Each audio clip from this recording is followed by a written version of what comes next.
Before the pyramids stood in their eternal silence, before the temples whispered secrets of gods and kings into the ears of time, there were scrolls, endless scrolls, bundled, tied, stamped, recorded neatly tucked away in clay jars or lost beneath the feet of overseers. Egypt, as we know it, was not merely a land of pharaohs and priests. It was a land of scribes, of administrators, of quiet, calculating minds who wielded not sickles or swords, but the reed pen. It is easy to forget them. After all, their monuments were rarely carved in limestone, their names seldom gilded in gold. But these bureaucrats, the invisible machinery of the state, were the very lifeblood of the Egyptian empire. Long before the battles, long before the chants of the priests, there was the work of tallying grain, counting oxen, recording marriages, and assigning labor for the Nile floods. Imagine a land that floods every year, predictably, unstoppably. It nourishes, yes, but it also erases. Villages swept away, boundaries obscured, fields swallowed. And so measurement, records, inventories. Without meticulous bureaucracy, the Nile would bring ruin, not abundance. Somewhere around 3100 BCE, Upper and Lower Egypt unified, the first dynasties formed. With them came a necessity, control, order. The land had to be known, assessed. A census taken not for democracy, of course, but for taxation, labor, and conscription. Pharaoh could not rule without eyes and ears in every corner of the two lands. And so he created a state that ran not on prayers, but on record-keeping. There was a title in ancient Egyptian, sesh. It meant scribe, but more than that, it meant gatekeeper. The sesh was trained from childhood, often born into scribal families. In the house of life the Perank, they studied language, arithmetic, law, and theology. And more importantly, they learned how to write. Hieratic script faster, more practical than hieroglyphs became their weapon. They inked papyrus with black and red in flowing lines of abbreviated wisdom. A single scribe could track the movement of grain across a nome, list the livestock of a noble estate, and quietly note which peasant had failed to meet his quota. The early scribes worked under the Vizier, the king's right hand.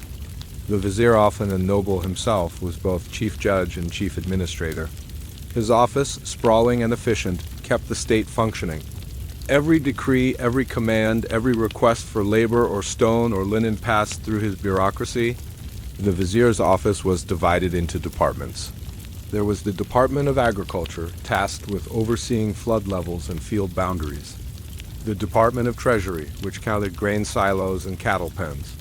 The Department of Works, which assigned labor to construction projects, temples, tombs, quarries. And the Department of the Seal, whose sole duty was to affix the royal mark to documents. Each department had its own scribes, its own overseers, its own rhythm. They copied, duplicated, transmitted. The same report might be written 4 times, once for the Vizier, once for the pharaoh, once for the local governor, and once for the archives. Nothing was left to chance. There was no concept of freedom of information. These scrolls weren't public records, they were instruments of control. If you lived in the shadow of the pyramids, your taxes were known. Your family was known.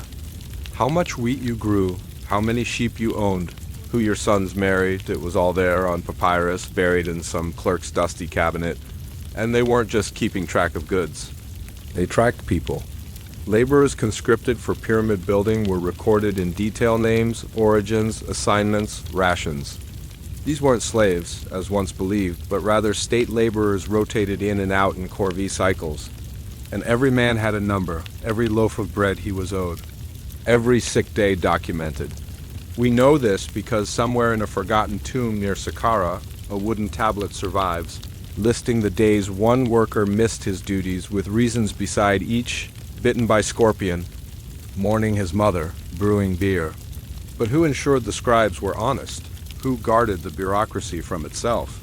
Enter the overseer of scribes, a high-ranking official whose role was to audit. He could summon reports, cross-check ledgers, demand recalculations. Scribes could be dismissed, demoted, even flogged for errors. And yet, despite the risk, the profession was respected. Scribes held power.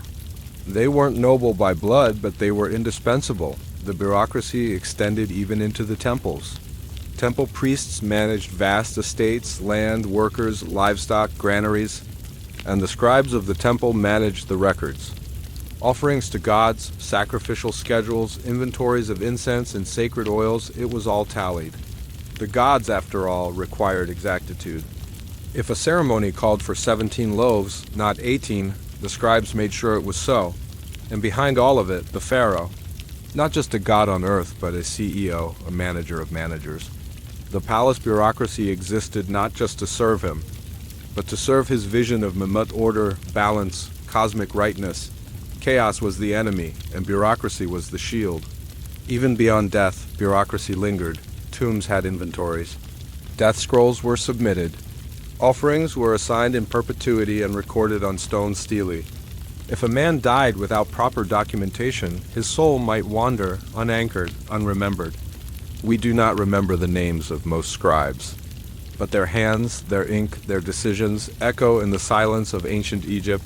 Behind every monument was a request form. Behind every statue, a tally of stone. Behind every royal decree, 5 copies. So let us begin, not with war or worship, but with ink, with scrolls, with dusty offices where men with shaved heads and calloused fingers shaped the empire not with glory, but with ledgers. The story of Egypt is not just told in stone, it is whispered in papyrus. If the pharaoh was the sun, radiant and eternal, the vizier was the shadow cast just behind him, close, quiet, and absolute. Though he wore no crown and knelt before the throne like any other subject, the vizier of Egypt wielded an authority more intricate and far-reaching than most kings of lesser lands.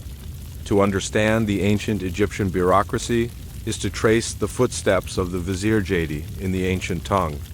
He was not merely a minister. He was the supreme administrator, the chief justice, the final arbiter of all things that did not require divine proclamation. And in a civilization that prized order above all else, his role was as essential as the Nile itself. From the Old Kingdom onward, the vizier stood atop the administrative pyramid. He answered only to the pharaoh, but to the rest of Egypt. He was pharaoh in all but divinity. His duties were vast, almost absurdly so. He reviewed legal cases, oversaw temple finances, inspected construction sites, regulated river transport, and received daily reports from every regional governor across the land. Every morning, as the golden light of Ra spilled into the stone corridors of the palace, the vizier entered the audience chamber. There, scribes waited with armfuls of papyri. These were the affairs of state petitions from farmers, resource tallies from tax collectors, disputes between nobles, requests from temples, reports of grain theft or illegal tomb openings. The vizier read them, signed them, annotated them. Every signature bore the weight of royal will. He did not work alone. Under him was an army of bureaucrat scribes, overseers, inspectors, counter-scribes, and messengers. These officials formed a living network that pulsed from Memphis to Thebes, from the Fayum to Elephantine. But they were bound by one code: everything must pass through the vizier, and yet the vizier's power was not unchecked.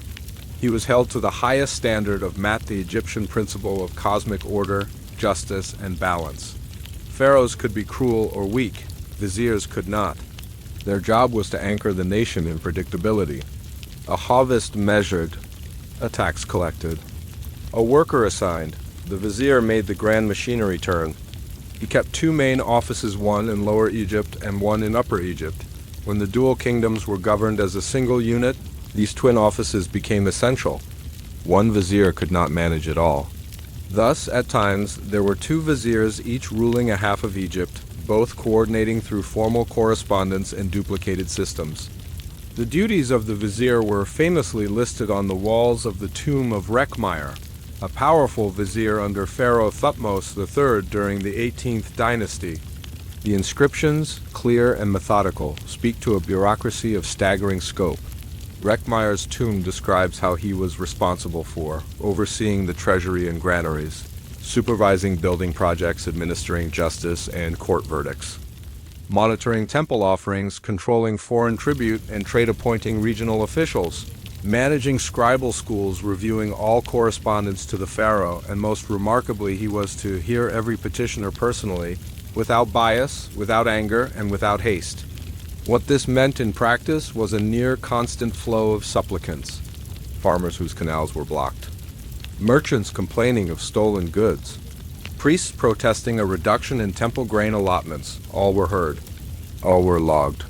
Justice was not swift, but it was chronicled with meticulous precision. His court resembled more of a ministry than a courtroom.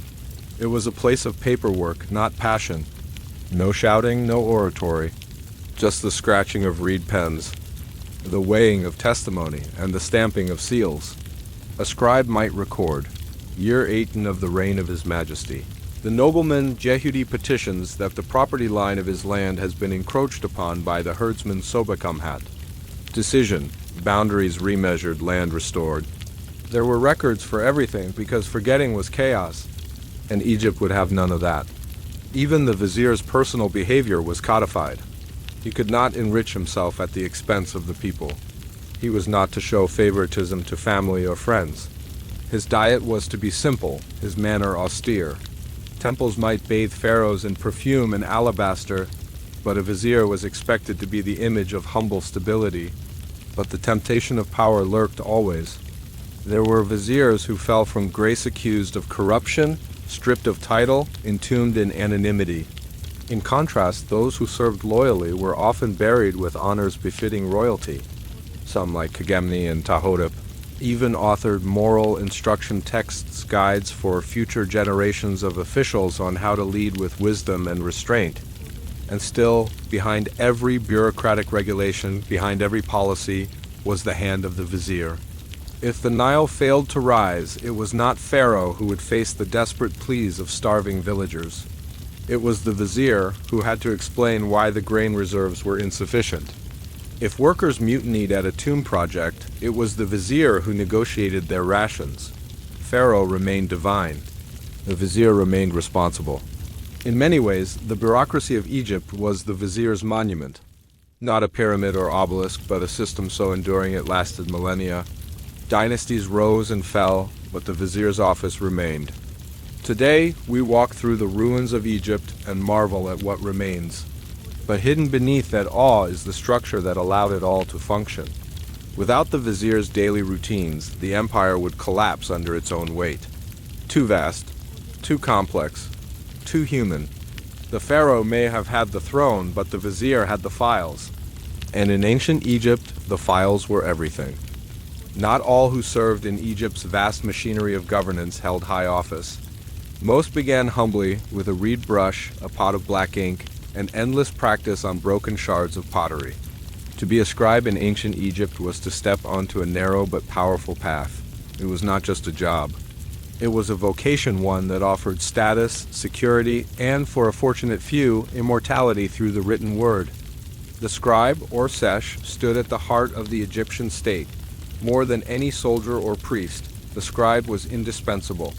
He was the one who documented temple offerings, tracked agricultural output, listed workers on royal projects, and copied royal decrees with careful strokes.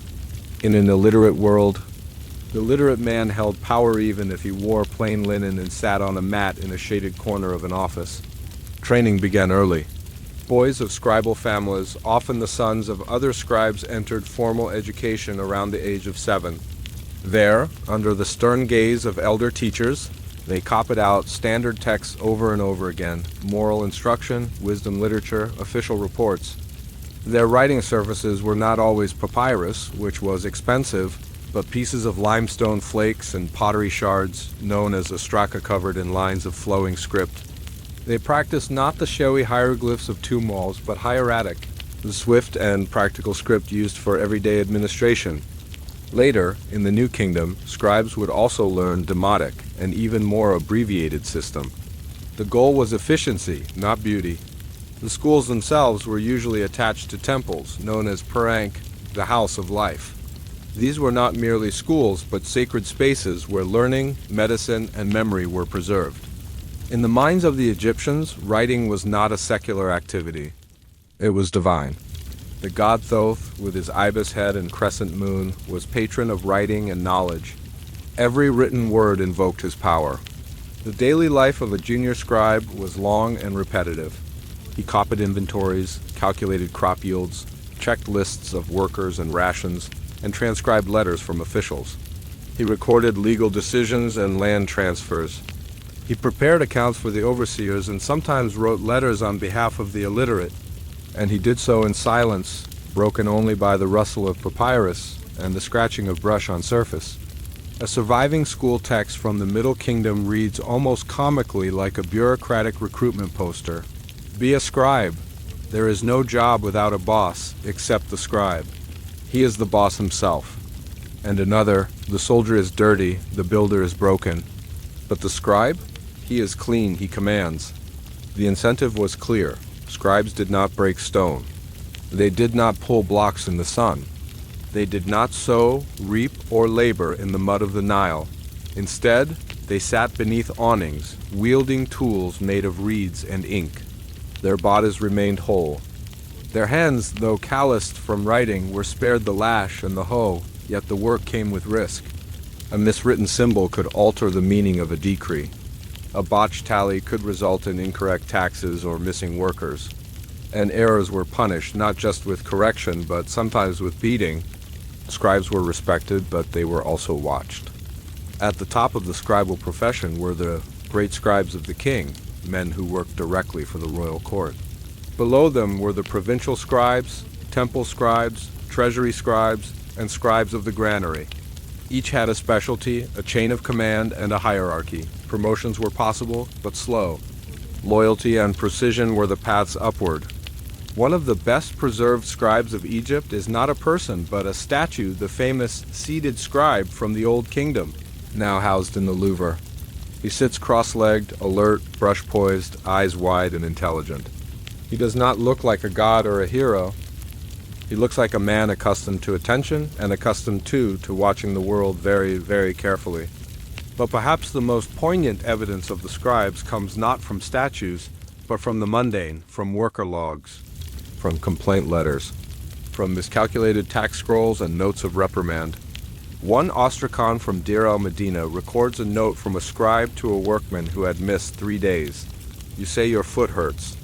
It hurt last week too. Do you walk now or still sit in bed like Pharaoh's cat? Another records the counts of bread loaves delivered to a labor team. Day 7, month of Pare, 40 men assigned. Rations, 80 loaves, 3 loaves missing, investigation pending. Through such lines, bureaucracy becomes not dry, but alive. We see the frustration, the care, the tedium, and we see something else, too, a system that functioned not on marble proclamations, but on thousands of little decisions made every day by people mostly forgotten. The scribes wrote for others, but sometimes, rarely, they wrote for themselves. They copied poetry. They made satirical sketches. They left marginal notes. One scribbled in the corner of a training text, "My teacher's breath smells of fish." Another, more philosophical, "Man fears time, but time fears the scribe." It was not idle vanity. The scribe knew something others did not, that while stone crumbles, ink survives. That to be written down is to persist. Even today, as we hold their papyri under museum glass or decode their notes carved into walls, we hear their voices, sometimes solemn, sometimes funny, always meticulous. In the great Egyptian bureaucracy, the pharaoh ruled, the vizier managed. But it was the scribe who made it all real. Without him, the commands remained ideas. With him, they became law. The scribe did not shout. He did not lead armies. He did not kneel at altars. But in his quiet corner, brush in hand, he made an empire run. And in doing so, he wrote himself into eternity. To the average Egyptian, the gods ruled the heavens, the pharaoh ruled the earth, and the treasury ruled everything else. It is easy to imagine Egypt as a land of temples and tombs, of pyramids and prayers. But beneath the grandeur was a relentless need to account for every seed, every loaf, every measure of silver and linen. The ministry of the treasury, known to ancient scribes as per hedge, was not just a department, it was a philosophy.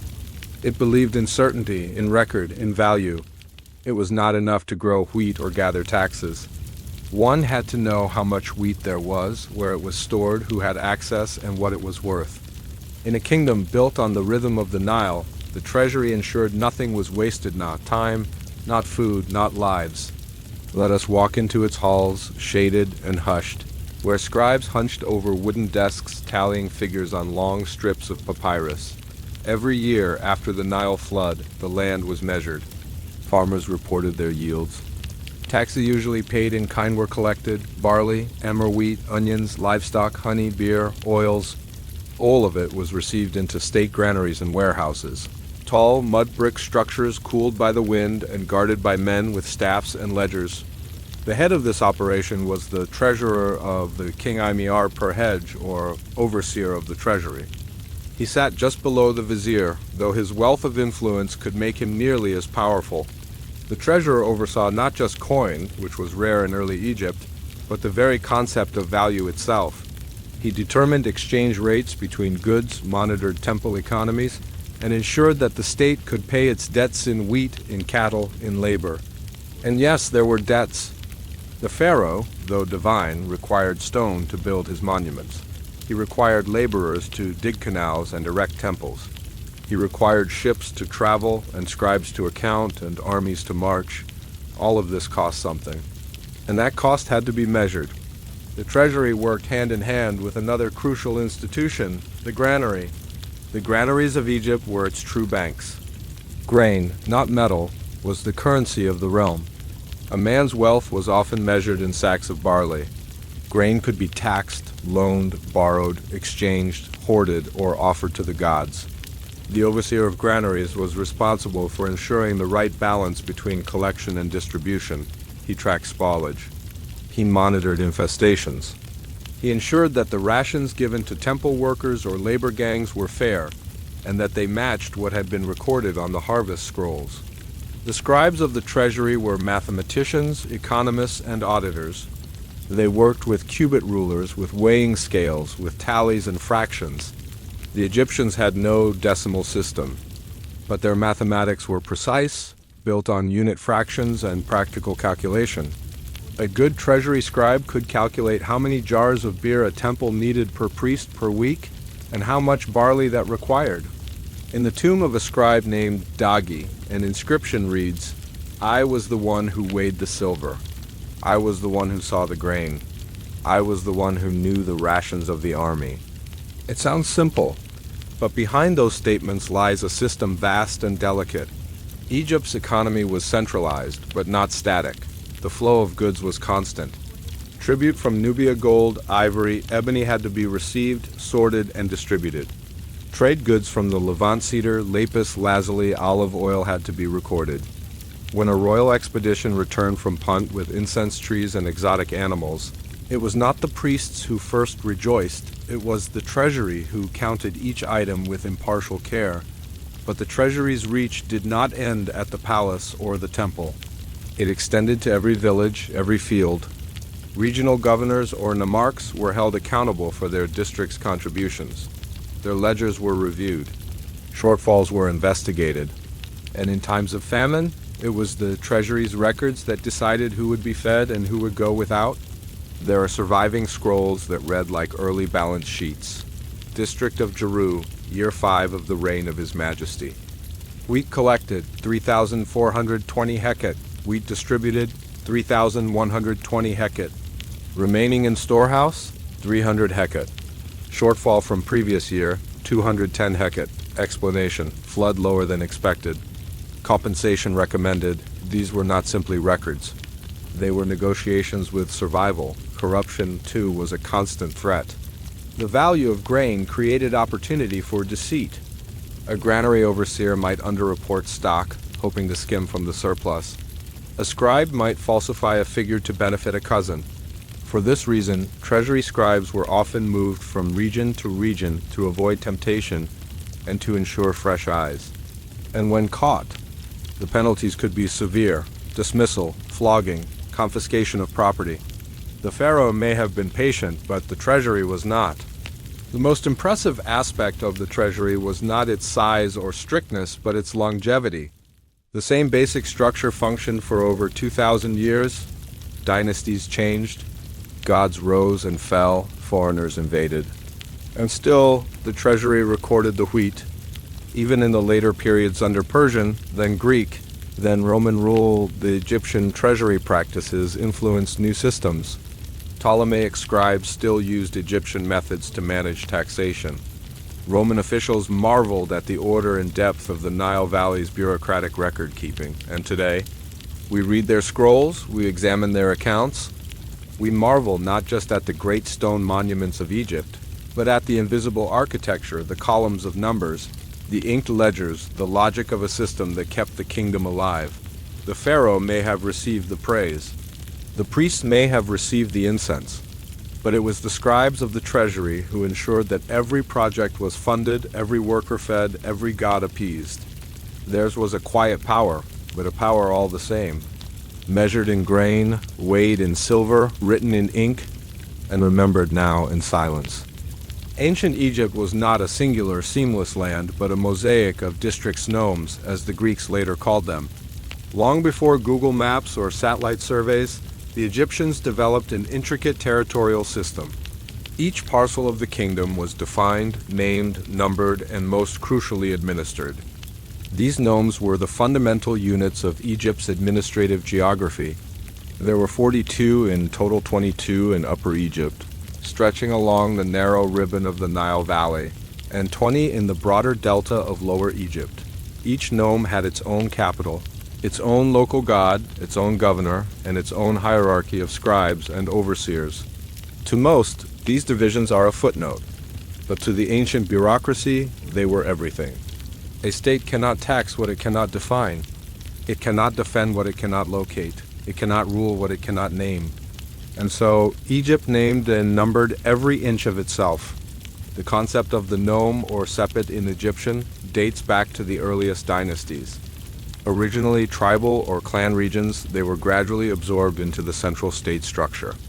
Over time, they became more than boundaries. They became engines of administration. Each nome was required to report its agricultural output, conscript labor, deliver goods to the capital, and maintain roads, canals, and temples. At the top of each nome stood the Nimarcha provincial governor. These men walked a narrow path. Appointed by the pharaoh, in theory, they were also deeply entrenched in local power networks. Some were nobles with ancestral claims to the land. Others were ambitious scribes who had risen through the bureaucratic ranks. Their primary role was to ensure that the pharaoh's will was carried out in their region, and that meant managing scribes, taxes, granaries, temples, labor assignments, and judicial decisions. The Nimarch was not all-powerful, however. His actions were scrutinized by traveling inspectors from the central government who would audit his records, review his resource management, and assess his loyalty. For many nomarchs, the balance between pleasing the court in Memphis or Thebes and keeping local elites in check was delicate and dangerous. Some failed. In periods of weak pharaohs, particularly near the end of the Old Kingdom nomes, began to assert more independence. Nimarchs built their own tombs, sponsored local temples, and styled themselves as mini-kings. Their inscriptions became grander, their statues more regal. Bureaucratic power began to ossify into personal dynasties. This decentralization contributed to the first intermediate period, a time of chaos and division in Egypt. Without a strong center, the bureaucracy fractured. Nimarchs stopped paying taxes. Local disputes became regional conflicts. Even scribes were no longer consistent in their formats. The empire of order slipped, momentarily, into disarray. But with the rise of the Middle Kingdom, order was restored. Pharaohs like Menahotep II and Senusret III reasserted control. They curtailed the power of Nimarchs, restructured administrative regions, and replaced local elites with loyal appointees. The bureaucracy was re-centralized. The scribes returned to their standard forms. Egypt, once again, flowed like a river within its carefully drawn banks. It is during this period that we begin to see the full flowering of nome administration. Maps rudimentary but precise were carved into tomb walls and painted onto papyri. Surveyors, or harpedinapta, paced out fields with ropes and rods. Land boundaries were marked with inscribed stelae. Even the gods of each nome were codified, given a place in the national pantheon. Each nome had a symbol, a standard, and a sacred animal. The seventh Upper Egyptian nome was called the Scepter and was associated with the jackal-headed Anubis. The fifth Lower Egyptian nome, the House of the Nets, was a center for fishing and aquatic trade. These symbols weren't just religious, they were administrative. They appeared on seals, tax receipts, and official decrees like logos of bureaucratic identity. In a surviving document from the New Kingdom, a regional official reports to the Vizier. From the governor of the 14th nome of Upper Egypt, the sycamore and vulture, to His Excellency the Vizier, the harvest this year is short by 1/5, floodwaters late. Labor is reassigned to canal dredging, taxes reduced accordingly. This short note carries volumes of information: nome identity, environmental data, labor movement, taxation impact, all wrapped into a few careful lines. This was the beauty of the Egyptian system. It distilled the chaos of the world into manageable, knowable facts. Behind every decision was geography. The nomes shaped trade routes, dictated military logistics, determined resource allocation. Temples in the delta required papyrus. Temples in Upper Egypt required stone. The bureaucracy knew where each resource came from and which nome was responsible for delivering it. Even royal monuments reflected the nomes. On the walls of the Temple of Karnak and the tomb of Seti I, processions of nome deities present offerings to the pharaoh. These were not just religious symbols. They were administrative metaphors. The state, through its districts, was presenting its loyalty, its produce, its very self. The names of many nomarchs are lost, but in the tombs of Beni Hazen, their legacy survives. Carved into cliffs overlooking the Nile are scenes of administration: scribes tallying goods, workers loading granaries, governors receiving tribute. These are not images of war or worship. They are images of paperwork, of structure, of rule, because the power of Egypt was never just in its temples or armies. It was in its nomes, in the way the land was divided, measured, and governed, in the way every field was known, every man counted, every tax recorded. The pharaoh ruled from afar, but it was the nomes that did the work, quietly, daily, relentlessly. The Nile flowed, yes, but Egypt was not content to let it wander as it pleased. The land between deserts was too precious, its bounty too fragile, and so men were assigned not to worship the river, but to tame it, guide it, channel it, use it. Enter the Ministry of Public Works, the ancient world's most persistent builders, dredgers, and surveyors. If bureaucracy had a backbone, it was infrastructure. Without canals, grain could not be transported. Without dikes, floods could not be controlled. Without roads, soldiers and scribes alike would remain stranded. And without quarries and brickyards, there would be no temples, no palaces, no tombs. Egypt, a nation of stone and water, needed managers of both. The bureaucracy did not simply react to nature, it planned. It measured, it projected. The Department of Public Works, under the watchful supervision of the Vizier, employed a fleet of officials, overseers of canal digging, overseers of stone cutting, overseers of brick production, and more. These were not glamorous titles, but they carried immense weight. They determined the flow of labor, the supply of materials, the pace of royal ambition. One might imagine these officials as cart pushers or overseers of dirty trenches. In truth, they were logistical masterminds. Consider a canal. It was not just a ditch. It required surveying, planning, coordination with local governors, the conscription of laborers, the provisioning of food and tools, the monitoring of flood cycles, and continual maintenance. And it required documentation pages upon pages of scrolls listing who dug where, for how long, with what tools, and under whose orders. A preserved papyrus from the reign of Senusret III details just such a project. Year 9, season of Pare. Ordered. A diversion canal at the edge of the 10th nome. Labor assigned, 1,240 men.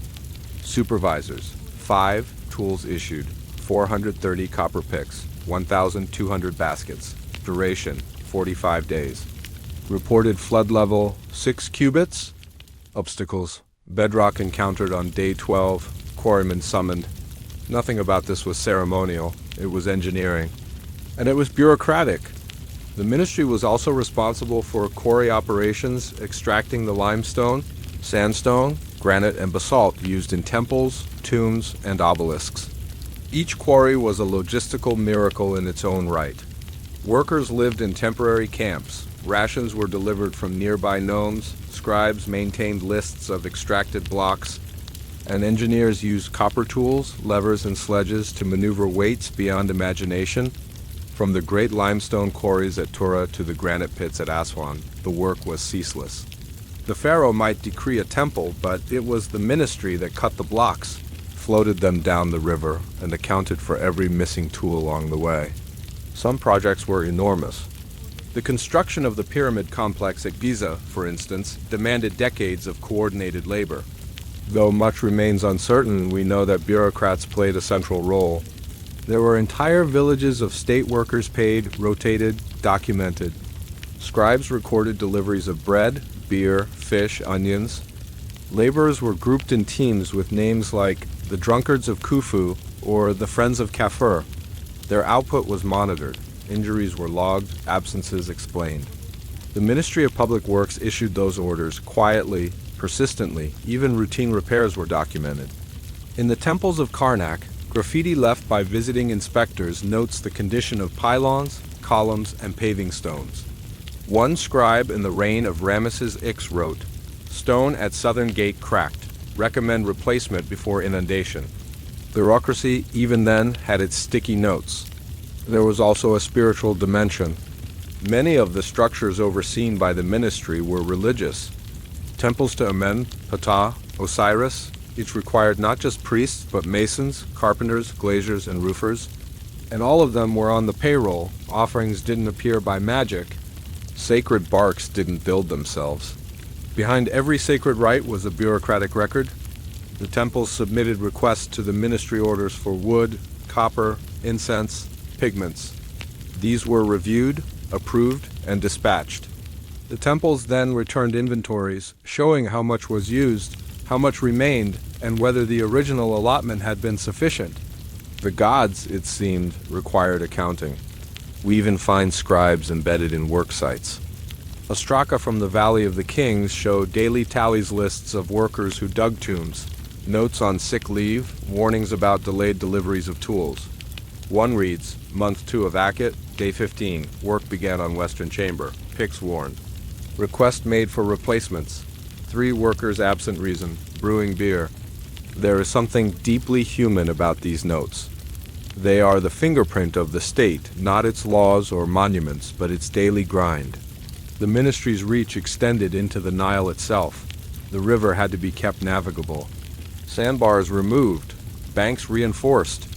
The famous canal of the pharaohs connecting the Nile to the Red Sea was attempted multiple times across dynasties. Each attempt was bureaucratically monumental. Engineers mapped the route. Hydrologists calculated flow. Thousands of men were assigned. The records are spotty, but what survives is telling. It was not divine whim that moved men and mountains. It was paperwork. And when Egypt went to war, the ministry was there too. It built roads into Sinai. It supplied timber for siege engines. It documented the provisioning of troops, how many sandals, how many loaves, how many spare arrows. There was no army without administration, no conquest without calculation. The pharaoh may have imagined himself eternal, but it was the Ministry of Public Works that made him visible. Every column, every wall, every canal, every tomb bore their mark and invisible stamp of logistics and labor. Their legacy is not found in names, for most of them are lost, but their legacy is all around, in stone, in earth, in the lines of a long dry canal. We often imagine justice in ancient times as the domain of kings and God's pharaoh seated on a golden throne, pronouncing edicts with divine certainty. But in Egypt, justice was not just divine, it was administrative. It was processed, recorded, verified, and archived. The bureaucracy of law was a quiet, tireless engine, turning every conflict into a case. Every accusation into a docket, every punishment into a line of ink on papyrus. Justice was not blind in ancient Egypt. It was highly observant and extremely well documented. At the heart of it all was Mat, not just a concept of truth and balance, but the very foundation of Egyptian law. The goddess Mat, with her feather and calm expression, symbolized the orderly universe. To live within Mat was to live rightly. To fall outside of it was to invite chaos. This was not metaphorical, it was legal. The pharaoh was the earthly embodiment of Maat, but he could not hear every case himself. His vizier served as chief judge, presiding over high courts in the royal residence.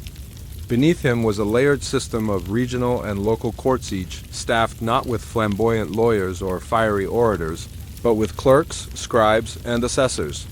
Justice, for most Egyptians, began with a complaint. A neighbor had encroached upon a boundary. A worker had stolen from the granary. A servant had insulted a master. The complainant would file a report, often with the help of a literate scribe, and present it to the local court.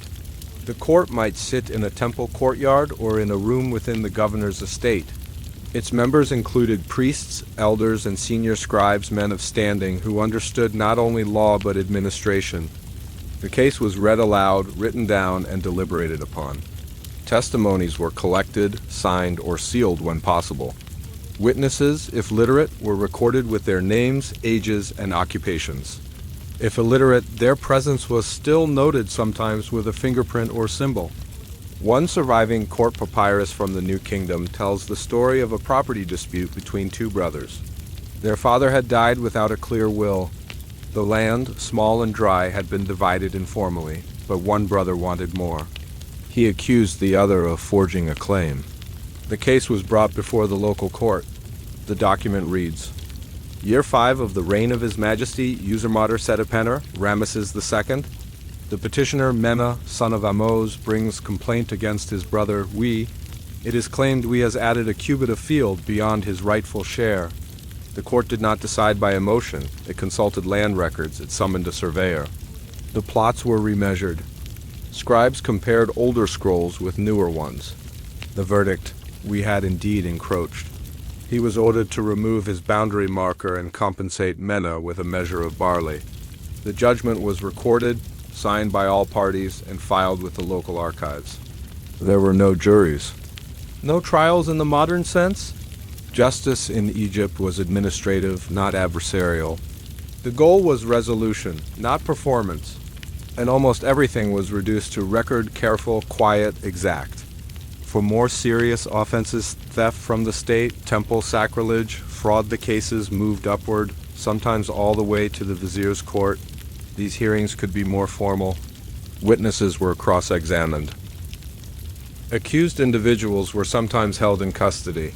Confessions were sought occasionally under pressure. Punishments varied. Fines, beatings, and forced labor were common. For extreme crimes, exile or execution could be ordered, but even then, scribes were present, recording every step. In one harrowing document from the reign of Ramesses III, a conspiracy to assassinate the pharaoh is described in chilling detail. The accused, including members of the royal harem, were interrogated, judged, and punished. The scroll runs dozens of lines. Names, ranks, crimes, and outcomes are all recorded in the cool hand of a court scribe. Even in death, the bureaucracy ensured the proper steps were taken. The courts did not operate in a vacuum. They were supported by the Medjaya policing force, originally drawn from Nubian auxiliaries, later formalized into local law enforcement. The Medjay patrolled marketplaces, arrested suspects, delivered court summonses, and investigated thefts. They too were recorded. Their actions, their findings, their failures all tracked. Justice extended into the temples, too. Priests had their own internal courts. Disputes over ritual rites, temple lands, or ranks within the priesthood were settled before senior clerics who acted, in effect, as bureaucratic judges. Temple scribes kept their own records, cross-referencing them with state scrolls when needed. There were even legal protections for the poor. A farmer could petition the vizier directly, though it might take weeks or months for the case to be heard. Women could own property, inherit land, and bring lawsuits. Slaves could be freed and granted partial rights. The bureaucracy did not ensure fairness, but it ensured process.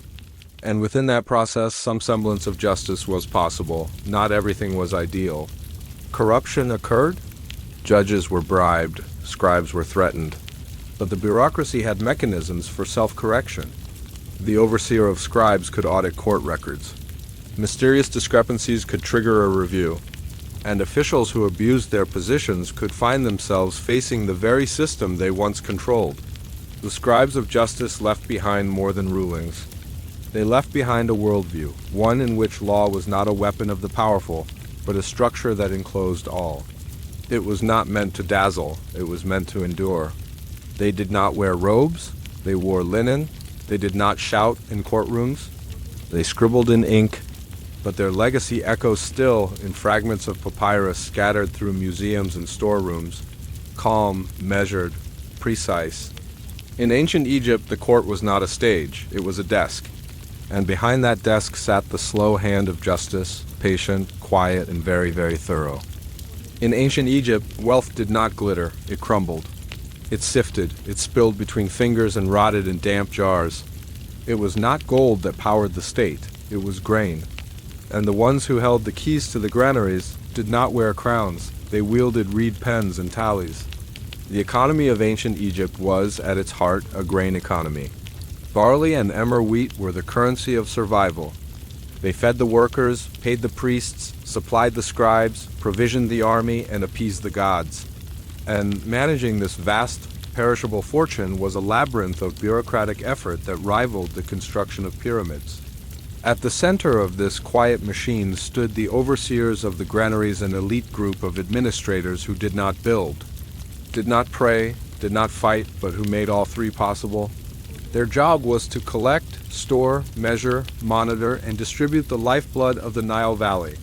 Each nome or province had its own network of storehouses, ranging from modest silos to immense mud brick granaries with sloped walls and narrow ventilation slits.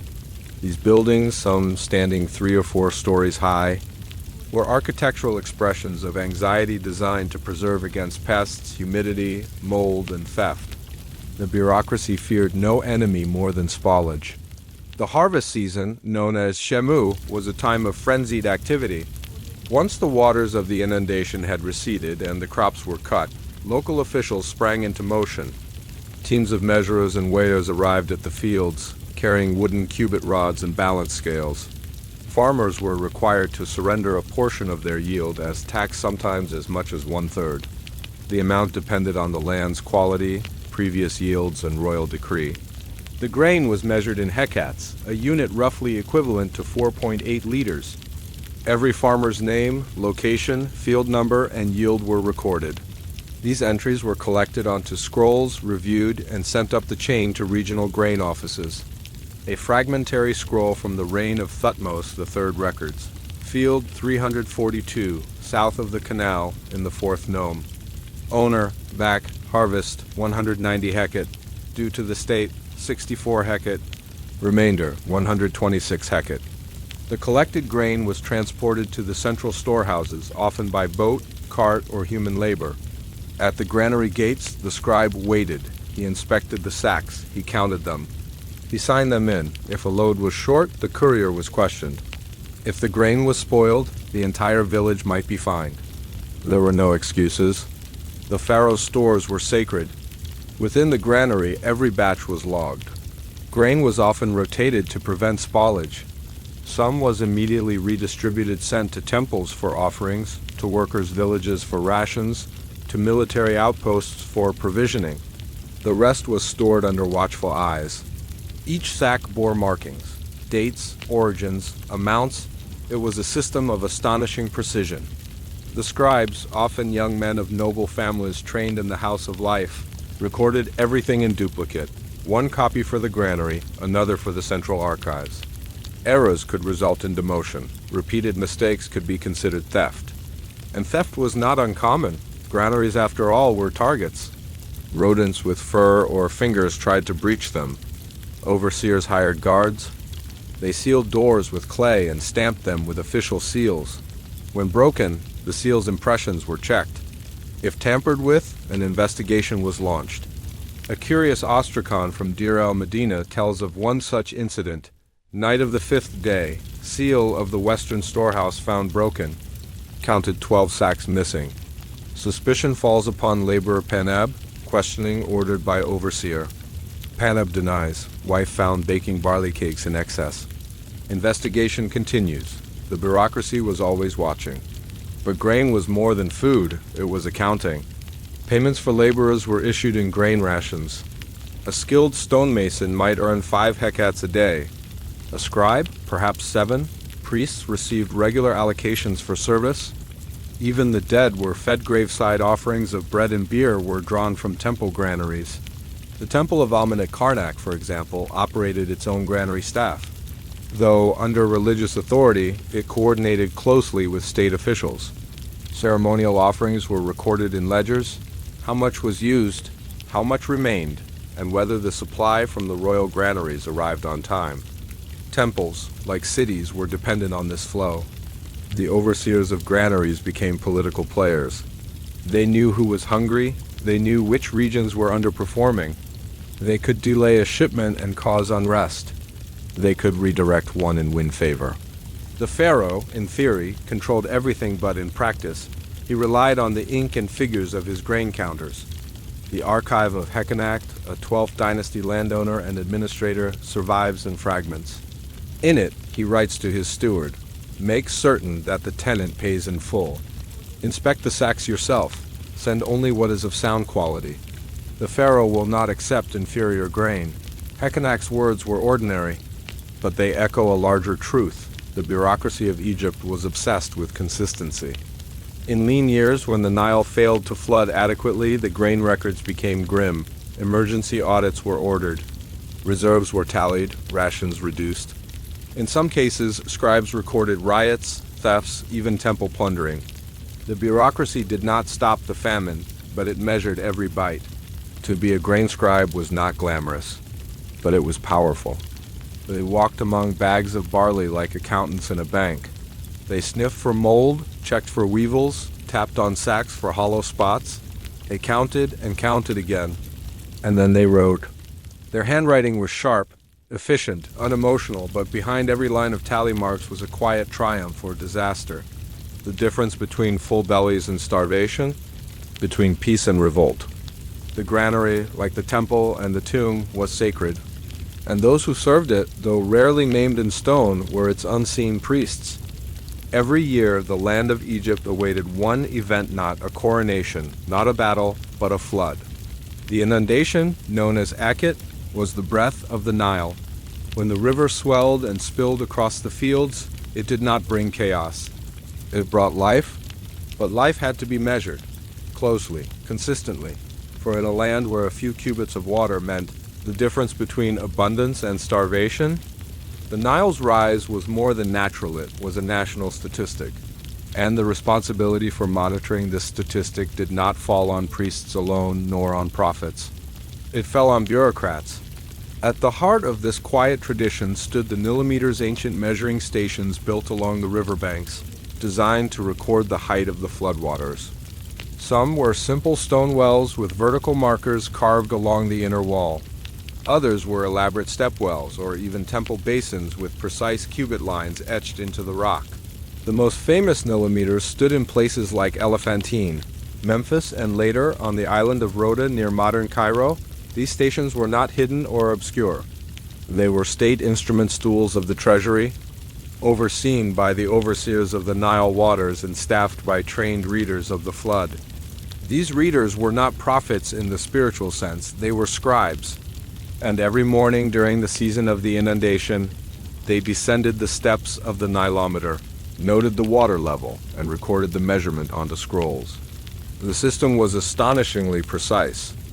The unit of measurement, the Egyptian cubit, was subdivided into palms, and each palm into digits. A difference of just 1 or 2 digits could determine whether a region would be taxed normally or granted relief. For example, a flood of 16 cubits was ideal, less than 12, drought, more than 18, destructive, 14 to 17, manageable. The reports were not casual. Each day's reading was written, duplicated, and sent upstream and downstream. Temples were alerted. Farmers were notified. The royal scribes of the granaries prepared adjustments to tax expectations. Even the Vizier received copies of flood reports. They did not wait for the harvest to know the outcome. They read it in the water's rise. A surviving record from the late Middle Kingdom reads, Year 22, 4th month of Akhet. Nile rises to 15 cubits, 3 palms, 2 digits. Fields of the 8th nome expect strong yield. Temple allocations remain unchanged. Tax burden adjusted by 1 hecate per arura. This is not the language of myth. It is the language of bureaucratic meteorology. The Nile was not just sacred, it was surveyed. Flood measurements influenced everything. The land tax, known as the IPIT, was calculated based on flood data. Fields that received optimal irrigation paid more. Those in drought-stricken areas paid less or were recorded as exempt. These exemptions were not generous gestures. They were meticulously logged in taxation scrolls. Every cubit of water spared a few hecates of grain. The scribes who managed these records did not simply sit by the river, they traveled. Some were dispatched to inspect canals, monitor irrigation efforts, and verify local reports. They questioned farmers, they interviewed village headmen, they examined the depth of silt left by the receding flood. Their scrolls included not just numbers, but observations. In the 5th nome, canal breach near Perkenti, water diverted to western fields, crops to be surveyed after sowing. Repairs noted, estimated cost, 300 deban. The flood was not only observed, it was managed. Canals had to be maintained. Dikes repaired. Reservoirs monitored. All of this fell under the oversight of the Chief of Canal Work, another cog in the bureaucratic machine. His staff included engineers, foremen, and scribes, each responsible for a stretch of waterway. If a canal failed to deliver water to a royal field, there were consequences. If a dike burst and flooded a temple storehouse, heads rolled figuratively or otherwise, and yet the system worked. Year after year, the Nile flooded, the scribes measured, the records flowed, and the entire agricultural calendar moved to their rhythm. Even religion bent to the Nile's bureaucracy. Temples performed flood rites, praising Hapi, god of the inundation. But priests consulted the Nilometer readings as closely as they consulted omens. If the flood was too low, emergency offerings were made, extra loaves, incense, or even bull sacrifices. These rituals were duly recorded and cross-referenced with water levels. The gods might be angry, but the paperwork was in order. We even find flood data used as historical timestamps. Kings dated proclamations based on the height of the Nile, proclaimed in the year of the Great Flood, when the Nile rose to 17 cubits, 2 palms. Even revolts and famines were measured this way. In years when the flood failed, papyri record food shortages, work stoppages, even localized uprisings. But always, the first clue was the water level scribbled in a margin, marked with care. The Nile dictated life. But the bureaucracy dictated how that life was interpreted, planned for, taxed, and remembered. The flood notebooks, as they came to be known in later tradition, were not books at all but bundles of papyrus scrolls and ostraca, filed in dusty archives and temple storerooms. Most are lost, a few survive, fragmentary but astonishing. They reveal not poetry but policy, not magic but measurement.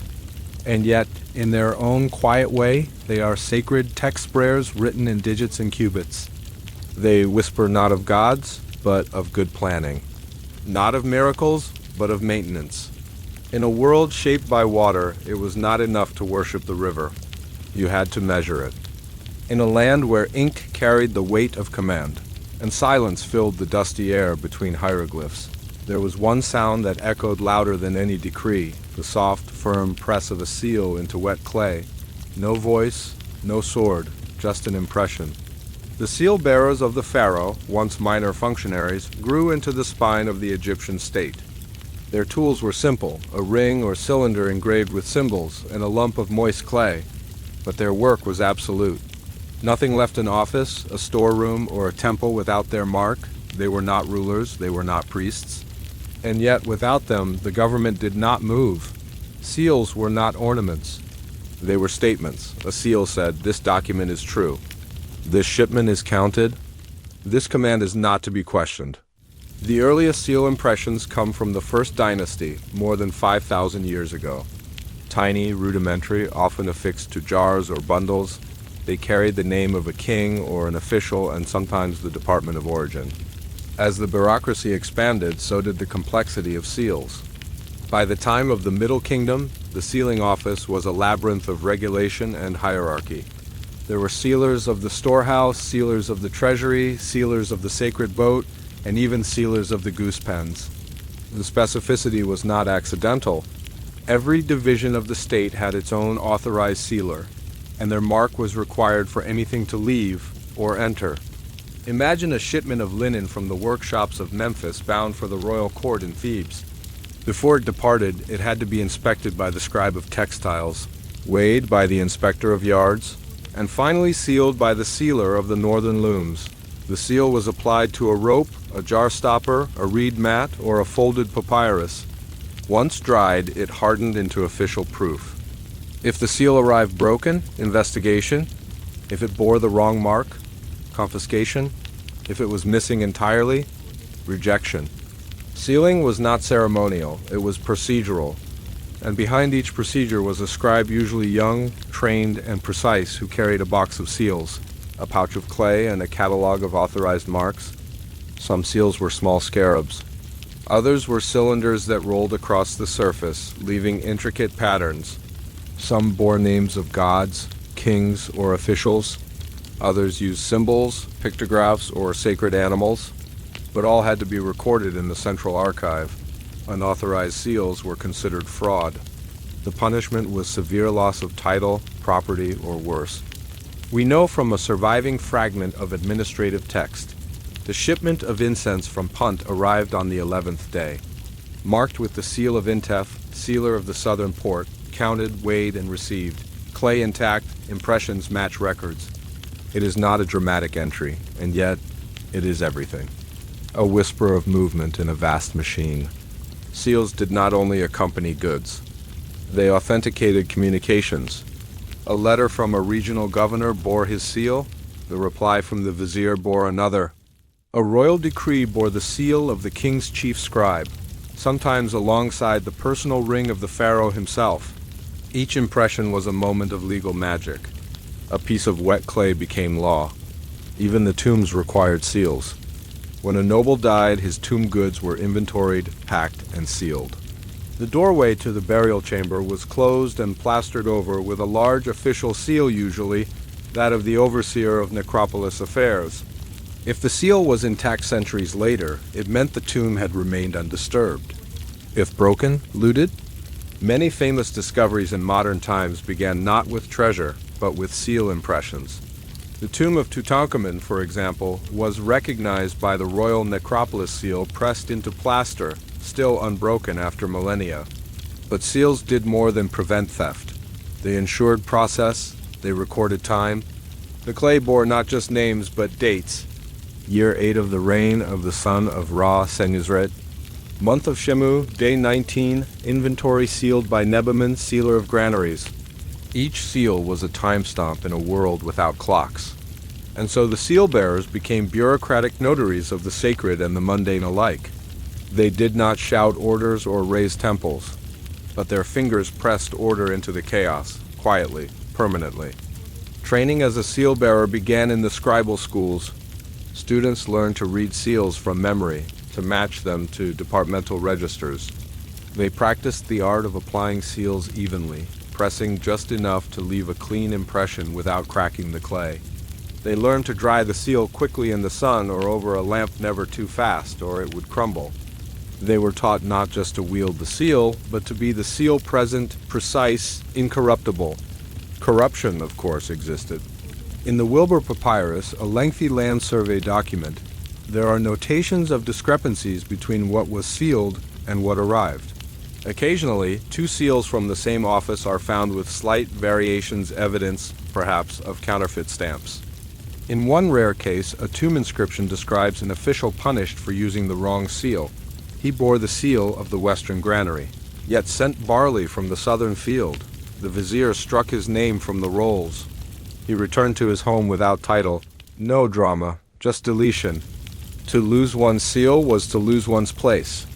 The bureaucracy of ancient Egypt ran on grain, water, and ink, but it was held together by impressions in clay. Small, silent, circular proofs of presence.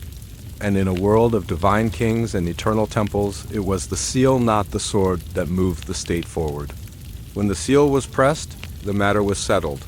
The pharaoh could sleep. The priests could chant. The scribes could write. The clay was cooling. The state was watching. In ancient Egypt, numbers meant control. Quietly, relentlessly, the state counted. The census was not ceremonial, it was practical. No village, no household, no body was beyond its reach. To be counted was to be known, and to be known was to be obligated. The census scribes were neither priests nor tax collectors, but they carried weight all the same. They arrived with tablets, scrolls, and seal tokens from the overseer of population records. They asked questions, wrote names, noted occupations, tallied fields. It was done by rote, but not by accident. Every entry was a calculation. Every omission, a crime. Censuses date back to the Old Kingdom and were repeated through the centuries, especially after floods, wars, or royal jubilees. The purpose: assess labor, allocate taxes, plan harvest distributions, and control the workforce. A typical record might include name and father's name, age bracket, occupation, number of children, land, or livestock held, and it all had consequence. A name on the scroll might mean mandatory corvée state labor on canals or monuments. A high number of children might earn a tax exemption. A large field holding might trigger heavier dues. In the Wilbur Papyrus, we see entire villages recorded like this. Village of Per-Hathor, 31 households, 148 people. Field workers, 54, grain owed, 13 sacks. It is dry language, but beneath it lies a world.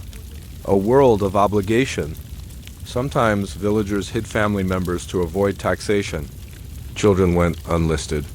But discovery led to swift penalty land seized. Taxes doubled. A 19th dynasty reprimand reads, "You claimed 3 sons. The count found 5. The pharaoh's record is law. Your deception is noted." Not even death escaped bureaucracy. In times of plague or famine, special censuses called rolls of losses were compiled. They logged the dead, household by household. Their tone remained neutral. House of Nebamin, 6 persons, 4 deceased. Remaining, wife and son, adjust rations. Later censuses expanded. Under Ramesses II, scrolls tracked promotions, deaths, even disabilities, updating one's duty to the state as life changed. These were known as scrolls of transformation. Census scribes were trained in secrecy, accuracy, and discretion. They weren't to be bribed or threatened. Still, errors crept in. Fraud was punished, but efficiency was the goal, not justice. And behind it all, the state's intention remained clear. The more it counted, the more it could control. Every name became a worker, every field a yield, every house a tax. To be counted in ancient Egypt wasn't a democratic recognition. It was a mark of utility, a place in the machine. The pharaoh reigned in gold and stone, yes, but the kingdom moved on ink and numbers. And once your name was on the scroll, there was no escaping it. In a land ruled by stone monuments and golden tombs, the most powerful treasures were not always visible. They were kept in dark, dry rooms behind reed curtains and limestone walls. These were the archives, the beating heart of Egypt's forgotten bureaucracy. Every decree, census, tax record, inventory, legal dispute, land grant, or shipment of barley was written, stored, and preserved. Not for glory, not even for memory, but for reference. The Egyptian state could only function because it remembered what it had done. The archives were called the houses of life. Part library, part office, part temple, they held the knowledge of the kingdom in thousands of scrolls. Here, scribes worked in silence, copying, organizing, retrieving. It was not a romantic life. It was a life of dust, repetition, and rules. A single archive might include temple offerings over decades, grain inflows and outflows for each season, birth and death rolls of priests' maps of field boundaries. Scratched on linen court verdicts, cross-referenced with earlier judgments, these were not open to the public. Only high scribes, under the seal of the Vizier, could access them. They had ranking systems, storage rooms, master scroll indexes, and they feared one thing above all: fire. Papyrus was fragile. It could crumble with age or vanish with flame. So copies were made. Originals were sealed in clay jars or wrapped in linen. Scrolls were labeled by reign and year, not by title. One might read Year 12 under Matker Hatshepsut. Nome of Edfu tax grain entries. Scribes were trained not just in writing, but in how to read old records. They learned abbreviations, ancestral titles, obscure place names that no longer existed. A well-trained scribe could trace a land deed back 5 generations, verifying ownership with confidence. In temples like Karnak or Abydos, archive rooms doubled as record sanctuaries. Some inscriptions even describe the scrolls as offerings to the gods themselves. To keep a faithful record was to participate in divine order. Errors were feared. Misrecording attacks might result in famine. Forgetting a temple's grain could offend the gods. Archival scribes were considered a special class, not merely bureaucrats, but guardians of memory. Sometimes, when tombs were built for high officials, they requested copies of certain scrolls to be buried with them, not for comfort, but for proof. Proof that they had served, recorded, remembered. One tomb reads, "Here lies Pentu, master of scrolls, who held the archives of 3 pharaohs. He did not lose a page. He kept the grain tallies of 7 floods. He knew what others forgot." In the end, power in Egypt was not just about speaking, it was about recording. And those who controlled the archives held the past and the future in their ink-stained hands. Not warriors, not priests, but scribes? They did not wear crowns. They did not stand in temples. They rarely appear in hieroglyphic wall reliefs.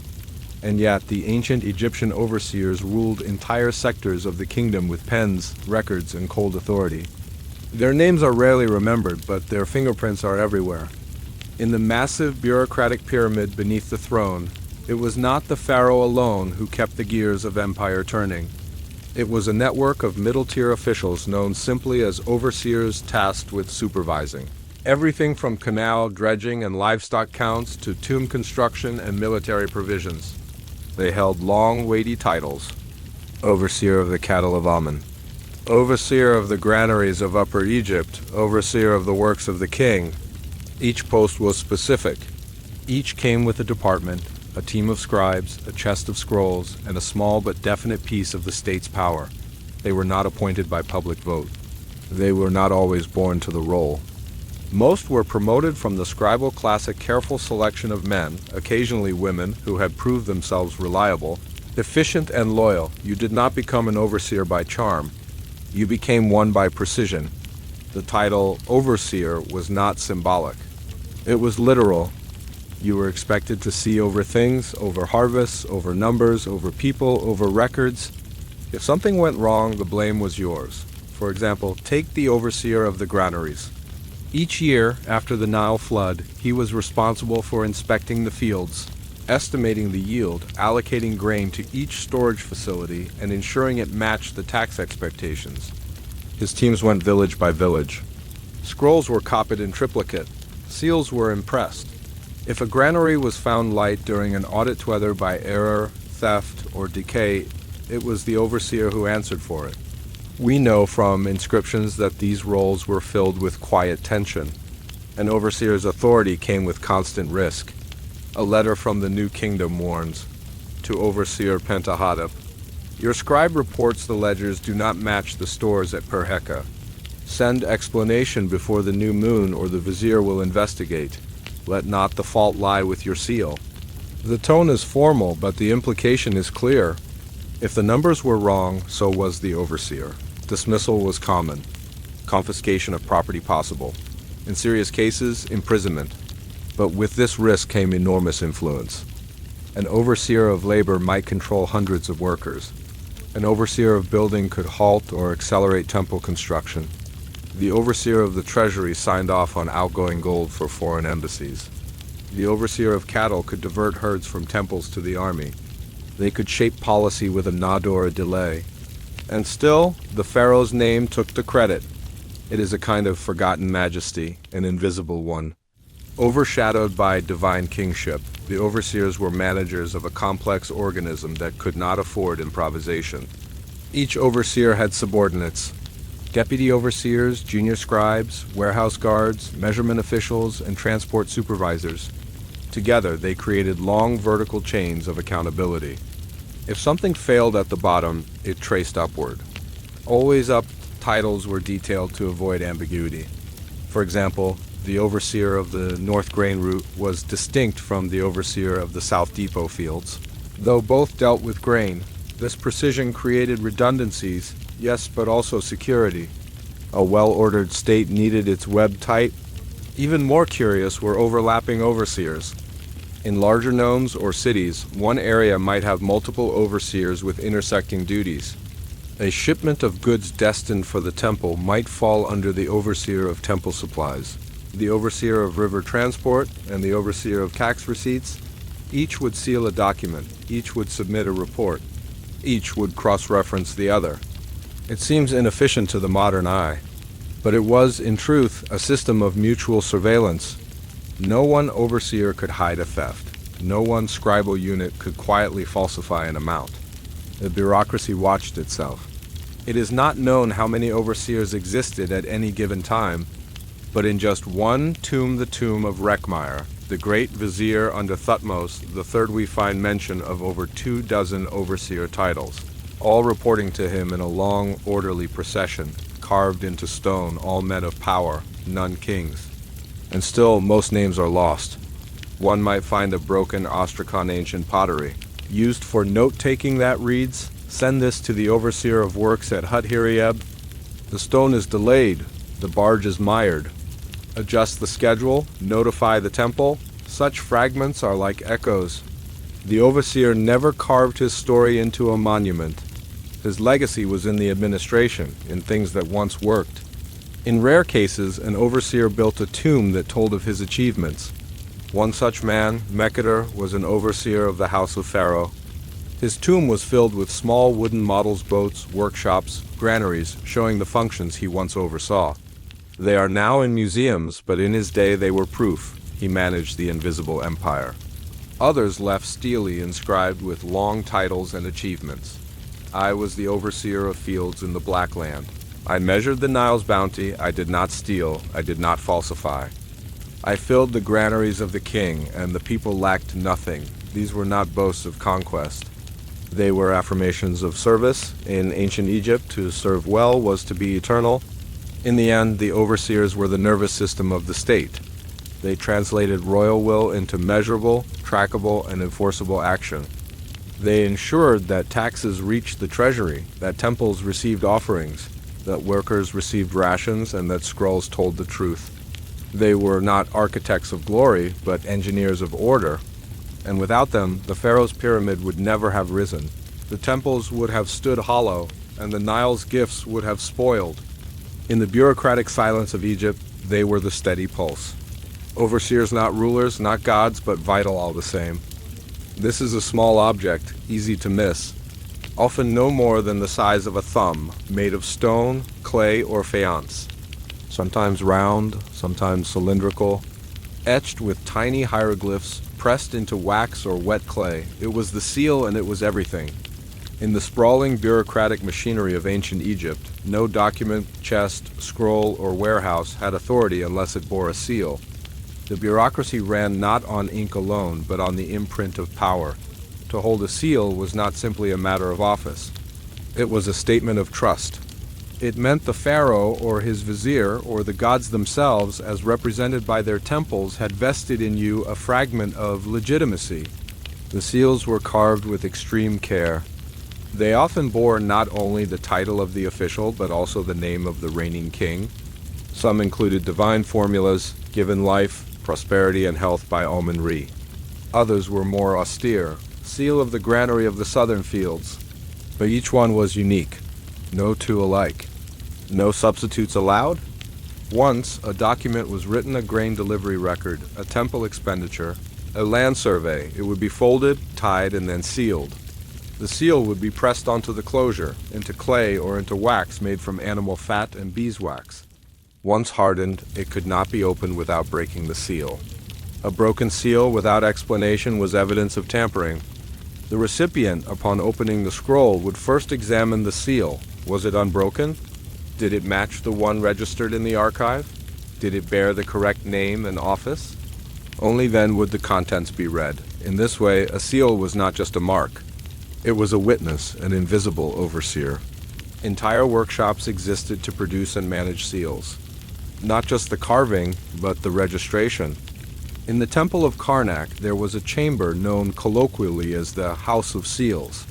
It stored tablets bearing impressions of every official seal currently in use. These tablets were used to verify legitimacy. It was a library of trust. Junior scribes might be trained for years before they were permitted to handle a seal. Even then, they would do so only in the presence of their superior. There were also duplicate seals in case of wear or damage, but these too were registered, tracked, and strictly monitored. If a seal was lost, the official was summoned before the Vizier. An investigation would follow. It was a matter not just of administration but of national security, for to forge a seal was to forge royal will. One clay tablet from the Ramesside period includes a terse note from a warehouse official. We received 5 baskets of onions, sealed with the mark of the overseer of produce. The seal matched the record. No tampering observed.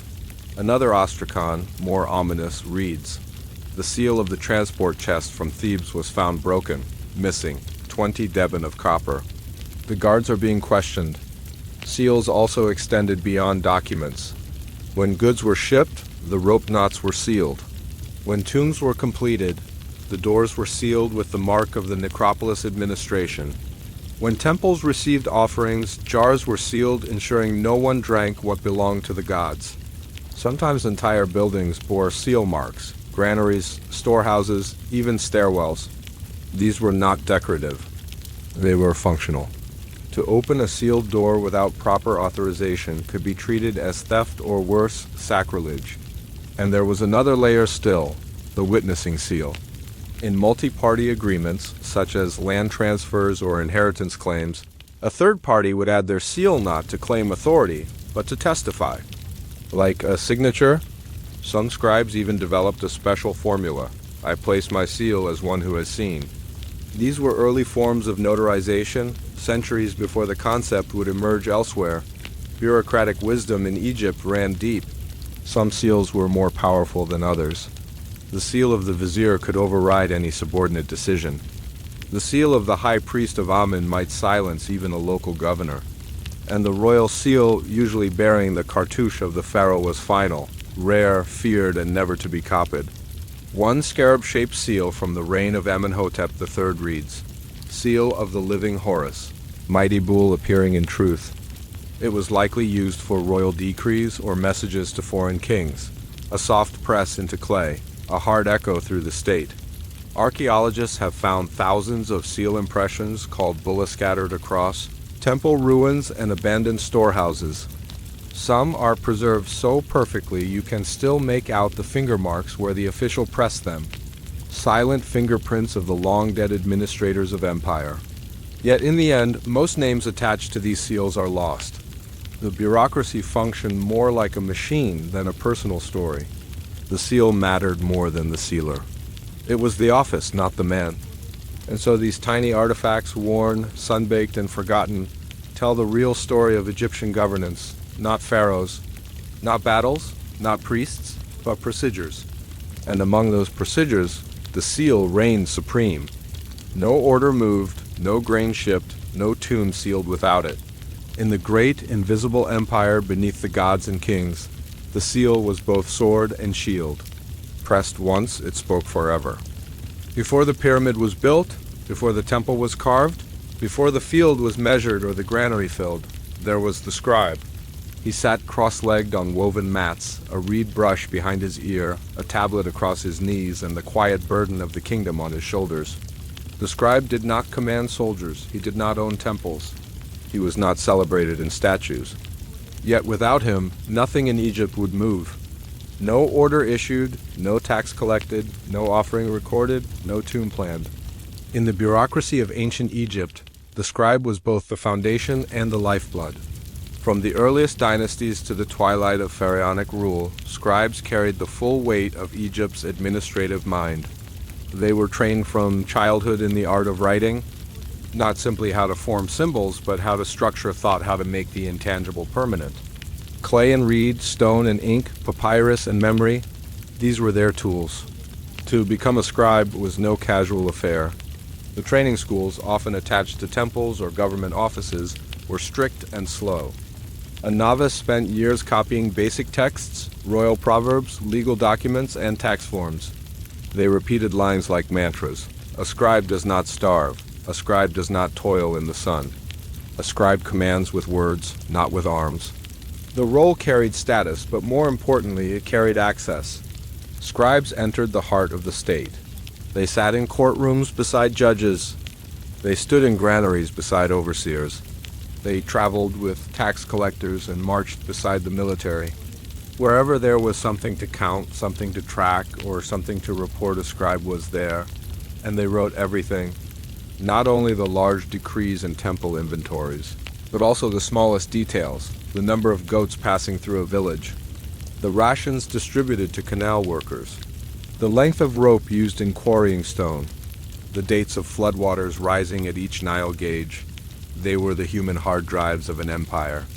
A scribe did not need to understand every order, but he needed to record it faithfully. Every name, every number, every god honored, every field taxed. Accuracy was not a virtue. It was an obligation. Mistakes could mean famine. One miswritten numeral and the granaries would expect less grain than needed. One miscopied name and a village might lose land. One lost scroll and a temple might go without offerings. The consequences were real and eternal. Thus, scribes developed a system of redundancy. Each record was duplicated.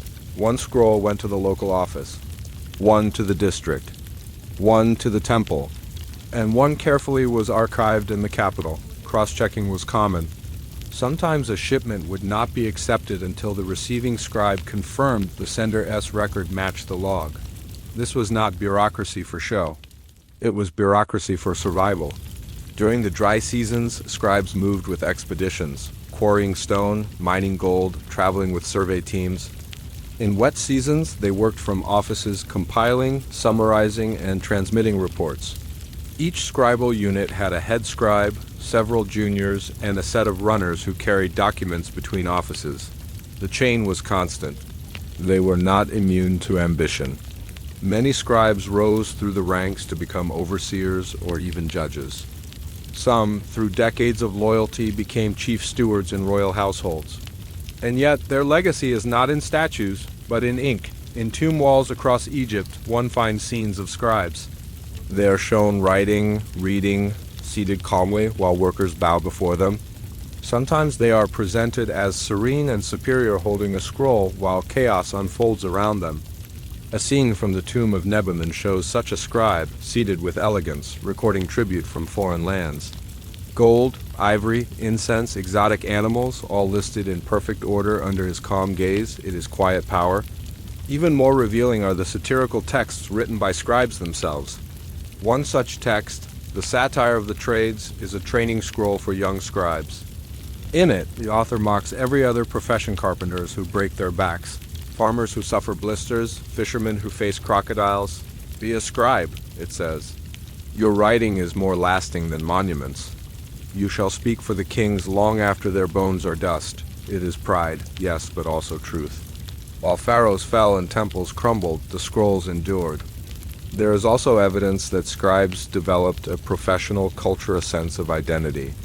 They often signed their names in subtle ways. They left small poems in the margins.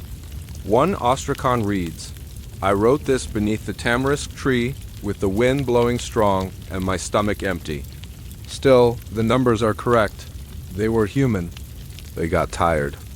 They got bored. But they remained loyal to the invisible architecture of the state. Some scribes worked not for the crown, but for the temples. These scribes recorded rituals, stored myths, managed offerings, and tracked temple incomes. Theirs was a sacred duty, but still bureaucratic. Offerings had to match the calendar. Priests had to be fed. Nothing was done without record. In royal courts, scribes kept annals. These were records of a king's reign battles fought, laws passed, taxes levied. Some annals were carved in stone, others were written on papyrus. All were central to the pharaoh's afterlife. A king whose deeds were not recorded would not be remembered by the gods. Thus, the scribes served both life and death. Their words moved grain and armies. Their words placed pharaohs among the stars, yet today few remember their names. Their scrolls, where they survive, lie fragmented in dusty museum drawers. Their handwriting, elegant and compact, is often misattributed to kings or priests, but they were neither. They were the middle, not rulers, not gods, just men with brushes and eyes that saw too much. They are the quiet shadow of Egyptian history, and in their silence, the bureaucracy lived. Every so often, the great machinery of the Egyptian state paused, and counted. The census was not annual, nor was it always predictable, but it was vital every time. When it came, it was sweeping, comprehensive, unforgiving. The land itself was measured, and so were the people. It began with a simple decree often etched in stone, sometimes delivered by heralds and occasionally sent on scrolls bearing the seal of the Vizier. The wording was always formal, always distant. By command of the majesty of the two lands, all holdings of field, house, beast, and man shall be reckoned. And so it began. Scribes were dispatched, not singly, but in teams. Each team consisted of a chief scribe, junior assistants, guards, runners, and sometimes priests to ensure ritual cleanliness. In some cases, they were joined by military escorts. Counting the kingdom was not without danger. The census was not merely arithmetic, it was mapping power. First, the scribes visited agricultural estates. They measured fields using rope stretchers, specialist surveyors trained to calculate boundaries using knotted cords. With plumb bobs and marked stakes, they moved across the landscape like geometric priests, aligning themselves with the gods' cosmic order. Every furrow, every boundary stone, every irrigation canal marked, measured, noted. Then came the livestock: goats, sheep, oxen, pigs, donkeys. Each counted. Each assigned to an owner, a village, or a temple. The animals were not just economic units. They were also tied to religious obligations. Temples needed certain numbers of cattle for ritual slaughter. A miscount meant an offense to the gods. People were counted next, but not in the way we might imagine. The census did not record every individual, but rather households. A scribe would ask, how many men, women, children? How many of working age? How many infirm? How many able to labor for the state? Occupations were noted: farmer, brewer, weaver, fisherman, herdsman, scribe, soldier. Even entertainers were included. No one was beneath the pen. Certain classes were exempt from being counted, especially high priests, noble households, or royal kin, but in many cases their estates were still catalogued. Even a prince could not hide a field from the state. The data was compiled onto long scrolls. Each region had its own master list. These were then sent upstream, literally along the Nile, back toward the central archives at Memphis, Thebes, or, in later periods, Pyramuses. Once gathered, the figures were compared with previous records. A rise in cattle might mean a good flood year. A drop in households might mean plague. A change in field size could signal a land dispute or illegal seizure. The pharaoh's officials were watching. One of the most important outcomes of the census was tax reassessment. Taxes in Egypt were paid not in coin but in kind grain, oil, linen, labor. The amount due from a village depended on the size of its fields and the number of its working men. A census, therefore, was more than counting. It was a prelude to revenue extraction. Grain quotas were revised. Temple offerings were recalibrated. Labor conscriptions were increased or decreased. Entire work crews for public projects digging canals, repairing temples, building tombs were assembled based on the census data. The census also had religious implications. Every person, animal, or field was part of Mavet, the sacred order. To count was to acknowledge, to list was to recognize. Omitting someone was not just an administrative error, it was a cosmic imbalance. And so the scribes took care. Each scroll was reviewed by a superior. Errors were marked in red ink. In one surviving document, a chief scribe scolds a junior. You counted only 4 households in the district of the Sycamores. I walked there myself and found 9. Such neglect shamus the office. These records were kept, not for years but for generations. In the great temples, rooms were set aside for archives. Scrolls were stacked on shelves, sometimes wrapped in linen. Clay tags were attached with brief summaries: census of fields, year 8 of Thutmose III, or livestock count, lower Nome, year 4 of Akhenaten. Some scrolls were so revered that they were recopied when they became brittle. The originals, decayed and flaking, were buried in jars in act of reverence, as if they were relics. But not all welcomed the census. For many villagers, the arrival of the scribes meant new burdens, higher grain quotas, conscription into state labor, or inspections of disputed land. There are hints, faint but persistent, that some communities tried to hide. They concealed animals, claimed their sons were younger, underreported their harvests. But the scribes were not fools. They had methods to detect lies. They compared field yields to water access. They consulted temple lists. They cross-examined neighbors. One ostracon records a confrontation. The man said he owned 3 goats, but we found 7 in his yard. He claimed the rest belonged to his brother, who lives in Memphis. We have written to Memphis. No escape from the ink. Yet there was also admiration for the census process. A well-run count was a sign of pharaohs' power. A complete record brought pride. Some communities even carved their inclusion into stone, boasting of their place in the ordered realm.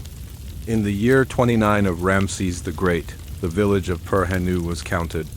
All its fields were fertile, its people were many. The gods were pleased.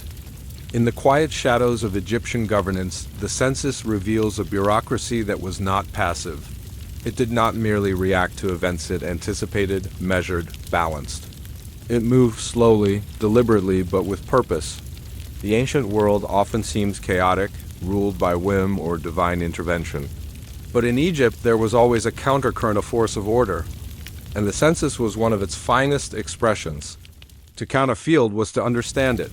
To count a man was to value him. To count a kingdom was to know its soul. And in that knowledge, the pharaoh reigned, not just by blood, not just by sword, but by scroll.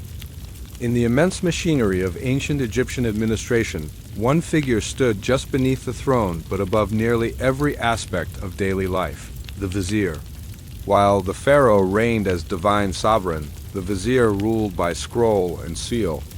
If the pharaoh was the symbolic heart, the Vizier was the kingdom's central nervous system. The office was ancient, predating even the pyramids. Viziers were not merely advisors, they were managers of the entire state. Titles often included overseer of all royal works, governor of Upper and Lower Egypt, and mouth of the king. Nothing moved in Egypt without the Vizier's knowledge. Each day began early. The Vizier sat in his chamber to receive reports, hear legal disputes, and issue rulings. Farmers came with petitions. Priests with temple records, scribes with archives and inventories. Every branch of government funneled information through his hands. Beneath the Vizier was an enormous bureaucracy. Departments of agriculture, treasury, temple affairs, taxation, and labor all answered to him. Each had scribes, overseers, and inspectors working in sync, feeding the central archive with scroll after scroll of data. The Vizier's staff compiled these into registers, decisions, and official decrees that echoed across the Nile Valley. More than just an administrator, the Vizier was also Egypt's chief judge. Disputes that couldn't be resolved locally were brought to him. His rulings were final, often based on precedents stored in the archives. Some viziers became legendary for their fairness and clarity, others for their stern discipline. The vizier was expected to embody truth, balance, and justice. When sworn into office, he promised to serve both noble and commoner without bias. One wisdom text warned, "Do not favor the great over the humble," for mothers watching. A few viziers were royal family members, but most rose through the ranks of the scribal system. Years of training in reading, writing, law, and math prepared them for the monumental task of governance. Some served multiple pharaohs, maintaining continuity as dynasties shifted. While pharaohs received glory in temples and monuments, viziers were honored in different ways. Their tombs, such as that of Rekhmire in Thebes, show scenes not of war or religion, but of bureaucracy, scribes writing, fields being measured, scrolls stored. These were their victories, but the office came with peril. A vizier could be dismissed or punished for mismanagement, favoritism, or corruption. He walked a tightrope between royal favor and public responsibility. Still, for centuries, the vizier remained the backbone of Egyptian statecraft. Silent, exacting, and nearly invisible to the common eye, but utterly essential. He did not rule through force. He ruled through procedure. He was trained from youth in the House of Life, a sacred scribal school usually attached to a temple. The ancient Egyptian state was not built with bricks alone. It was built with records. Scribes were the true architects of civilization, silent, tireless, and ever-present. Their work did not echo in chants or battle cries, but in ink, black for routine, red for divine or dangerous. And between those two colors, the entire empire was kept in motion. Scribes were not born, they were made. A boy born into a scribe's family would spend years copying proverbs, memorizing formal scripts, and learning how to write hieroglyphs, hieratic and later demotic. Hours upon hours bent over ostraca, broken shards of pottery, or scraps of linen, drilling the same phrases again and again. Discipline was strict. One ancient instruction warned, "The reed pen is mightier than the rod, but both will be used." By the time a student left the House of Life, he was not just literate, he was formidable. He knew how to calculate harvest yields, draw up legal contracts, compose hymns, record court judgments, and decipher tax registers. He could read the stars, the Nile's flood levels, and the coded language of royal decrees. To be a scribe was to wield a priestly power. They served everywhere, in temples and military expeditions, in courts, at the borders, in royal archives. There were scribes who followed grain shipments by boat. Scribes who shadowed tax collectors in dusty village courts. Scribes who stood behind viziers, catching every command before it vanished into air. In a sense, they were the memory of Egypt. Every decree of the king, every measure of barley, every census of oxen, every land dispute, every priestly offering, every shipment of cedar wood from Byblos written, signed, sealed, stored. Sometimes dozens of copies in different hands to ensure no single truth could be erased. And with every scroll or ostracon they extended the state's gaze. In tomb paintings, scribes are often depicted seated, cross-legged, writing calmly while others labor under the sun. This was not arrogance. It was recognition. For if the farmer fed the land, the scribe fed the system. Without him, there were no taxes, no laws, no history. The scribes had their own ranks. At the bottom were junior clerks and copyists recording field data or copying temple records. Above them, senior scribes who managed archives, reviewed documents, or advised officials. At the top were the chief scribes, supervisors of entire departments, sometimes even standing in for the vizier in court. One such man was Amenemop, author of a famous wisdom text. His advice to aspiring scribes? The scribe sits in the shade while others are scorched. The scribe is safe while others march. Follow the scroll and you will find peace. There was even a professional pride among scribes that bordered on elitism. In one satirical tale, a scribe mocks every other profession fisherman, soldiers, farmers as being dirty, dangerous, or lowly. Only the scribe, he says, lives like a god, calm, clean, respected, yet their work was not easy. A single mistake in a land survey could mean unjust taxation. An error in a legal scroll might lose a family their home. Scribes knew that every line mattered. And so they worked slowly, methodically, in long, narrow rooms filled with shelves, reed baskets, and the dry scent of ink. Their tools were simple, a wooden palette with 2 inkwells, one for black, one for red. Reed brushes, water jars, and stacks of papyrus sheets. Their handwriting, often elegant and precise, varied depending on the function formal for royal records, cursive for quick notes, stylized for sacred texts. In the heart of every government office was a scribe's chamber, a place humming with soft murmurs, the scratching of pens and the constant unrolling and re-rolling of scrolls. In temples, scribes recorded daily offerings, lunar observations, and sacred rituals.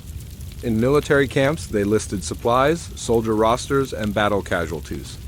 In courts, they transcribed verdicts, petitions. But perhaps their greatest duty was archival. Egypt believed deeply in the power of the past. Events did not simply vanish. They were stored, retrieved, consulted. The archives of great temples and government offices held thousands of scrolls, neatly labeled and categorized.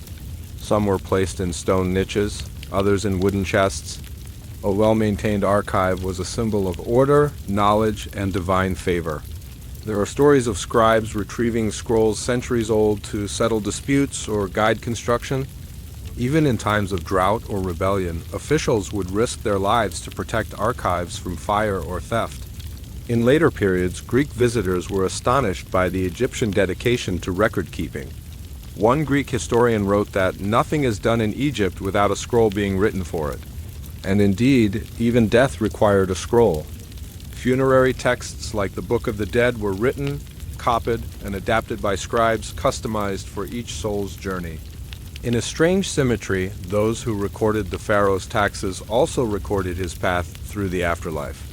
The legacy of Egypt's scribes is not carved in gold, but it lasts longer. Much of what we know of Egypt, its gods, kings, wars, festivals, disasters comes from their hands. Their ink, though faded, still whispers.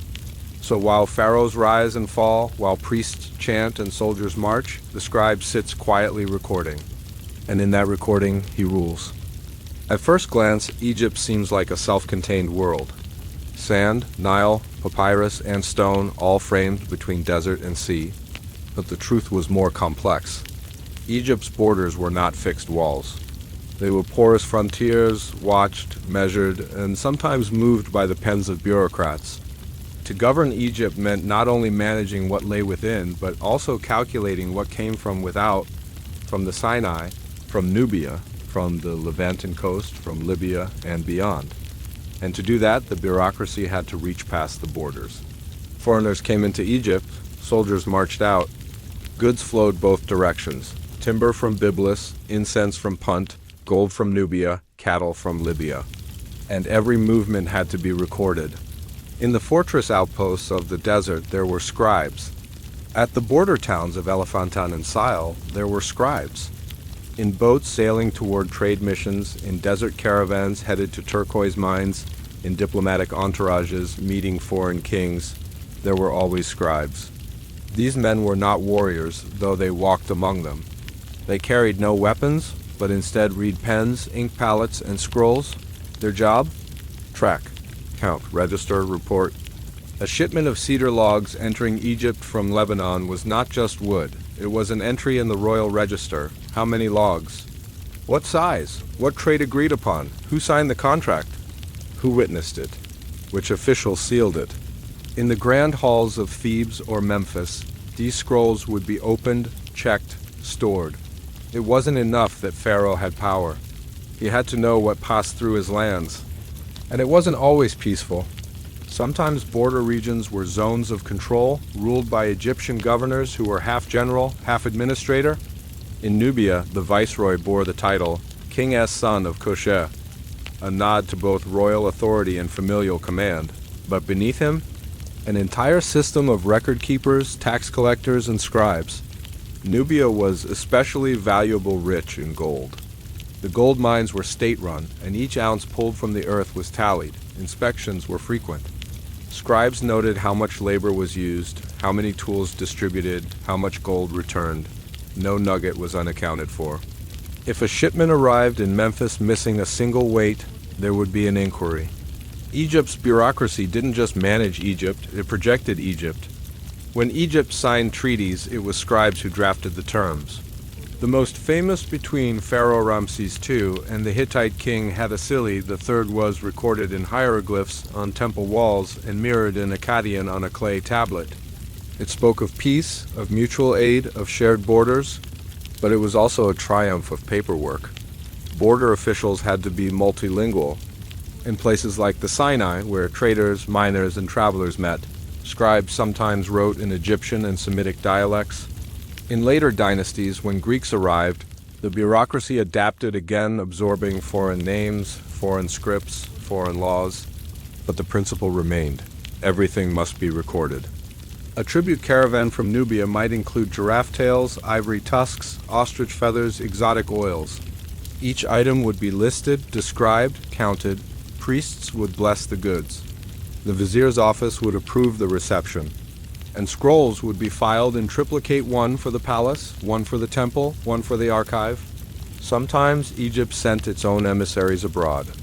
In one surviving letter, an Egyptian official writes to a Levantan king requesting lapis lazuli, offering linen garments in exchange. Even such foreign correspondence passed through bureaucratic hands. Scribes translated, filed, and referenced these letters, building a diplomatic paper trail that stretched across empires. The Egyptian term for foreign land was taseti, often translated as land of the bow, but to the bureaucracy it was not wilderness, it was a spreadsheet with legs. At checkpoints along the Nile, guards stood beside scribes. They would inspect boats, count goods, check cargoes against manifests. Even funerary items when transported between nomes required documentation. Nothing crossed a border without bureaucratic breath fogging the ink.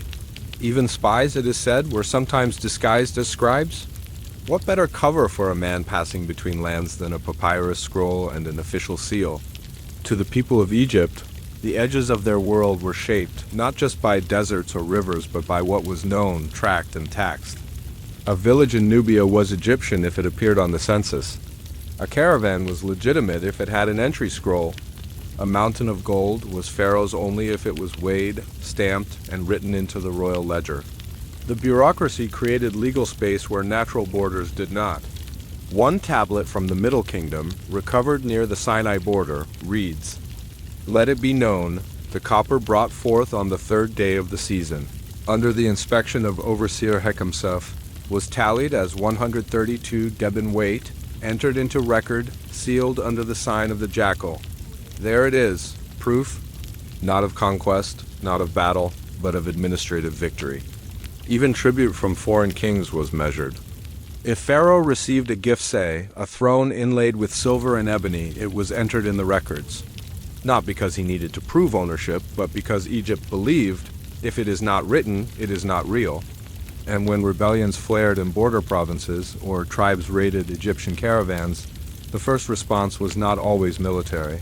Often it was investigative. What was stolen? What was owed? What records exist? The bureaucracy didn't prevent war, but it gave war a framework. Even vengeance was measured. In the end, Egypt's borders were lines drawn not in sand, but on papyrus. They shifted with the wind of policy, but always returned to ink, to tally, to scroll. And so, in every edge of the kingdom, whether in scorching desert, rocky hills, or foreign courts, there was always someone seated under a modest canopy, pen in hand, scroll before him, watching, measuring, writing. When we picture the afterlife of ancient Egypt, we think of Osiris on his throne, of Anubis weighing hearts, of souls sailing across the field of reeds. But beyond the myths and the tombs, there is another afterlife, one not of spirits, but of scrolls. It is quieter, drier, covered in dust. And yet it may be the most enduring of all. The bureaucracy of ancient Egypt did not die with the pharaohs. Its bones lay beneath the sand, its veins in the ruins of offices and temples, its voice still audible in ink and glyph. In a land obsessed with eternity, even paperwork had a soul. Some of the oldest surviving records on earth are Egyptian. Not monuments, not prayers, but tax records, receipts, court transcripts, complaint letters, land deeds. These fragile things, never meant for glory, have outlived the tombs of kings. There is a kind of poetry in that. One such scroll, found in the ruins of a workers' village near Thebes, is a simple payroll. It lists days worked, rations distributed, and notes of absence, off sick, attending funeral, making offerings. The handwriting is steady, the lines even, and in its quiet regularity, it speaks of a society that valued record over rhetoric. This wasn't grandeur, it was order.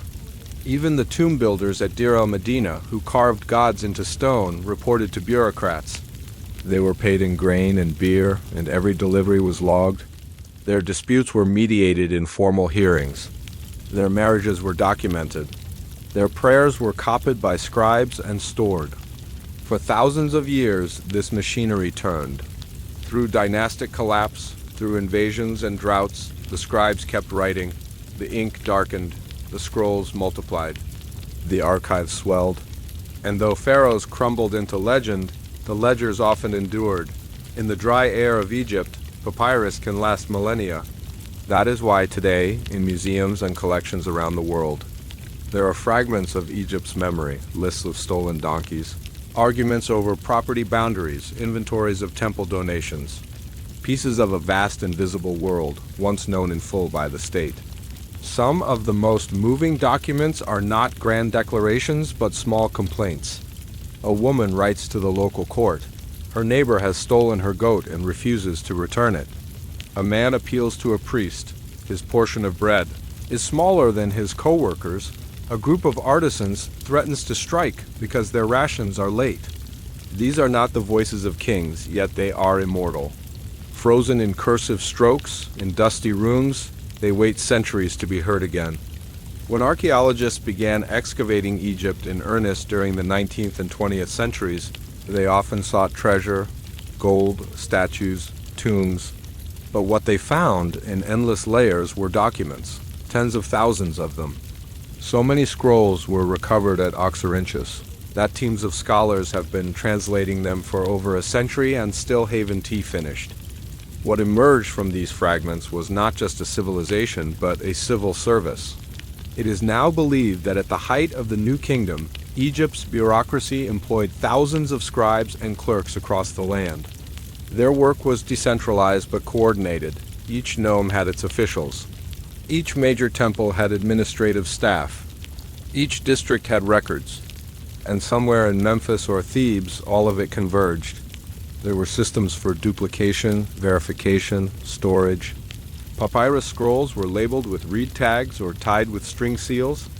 Important ones were kept in wooden chests or ceramic jars, sometimes even hidden behind false walls.